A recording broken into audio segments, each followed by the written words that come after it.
আচ্ছা মা, তাজমহল এত সুন্দর, তাজমহল কি আমরাই বানিয়েছি তাই না? না তো, যিনি বানিয়েছিলেন উনার নাম সম্রাট শাহজাহান, উনি মুসলিম ছিলেন। ও আচ্ছা, তাহলে কুতুব মিনার নিশ্চয়ই আমরা বানিয়েছি? না না, উনিও মুসলিম ছিলেন, উনার নাম কুতুবউদ্দিন আইবেক। তাহলে লাল কেল্লা নিশ্চয়ই আমরা বানিয়েছি? না, ওটাও মুসলিম শাসকরা বানিয়েছিলেন। তাহলে পুরাতন কেল্লা আমরা বানিয়েছি? না, পুরাতন কেল্লাও মুসলিমরা বানিয়েছে। তাহলে চারমিনার নিশ্চয়ই আমরা বানিয়েছি?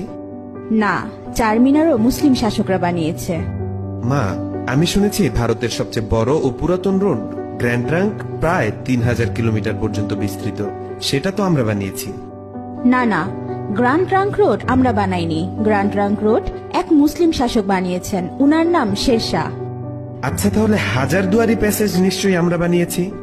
না বেটা, এটাও মুসলিম শাসকরা বানিয়েছে। আচ্ছা, তাহলে মুঘল সাম্রাজ্য আমাদের ছিল তাই না? না, মুঘল সাম্রাজ্য মুসলিমদের সাম্রাজ্য ছিল। আচ্ছা, জয় হিন্দ এই শব্দটা কি আমরা প্রথম তৈরি করেছিলাম? না, এটাও একজন মুসলিম প্রথম বলেছিল।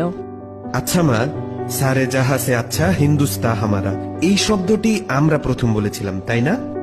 না, এটাও একজন মুসলিম কবি লিখেছিলেন, উনার নাম ইকবাল। তাহলে প্রথম স্যাটেলাইট লঞ্চ নিশ্চয়ই আমরাই করেছিলাম? জি না, ভারত অনেকবার স্যাটেলাইট লঞ্চ করেছিল, কিন্তু প্রতিবারই ফেল হয়েছে।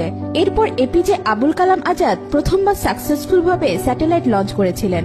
উনি না থাকলে আজ ভারত স্যাটেলাইট লঞ্চ করতে পারত না।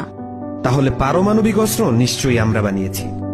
না না, পারমাণবিক অস্ত্র একজন মুসলিম আবিষ্কার করেছে, উনার নাম এপিজে আবুল কালাম আজাদ।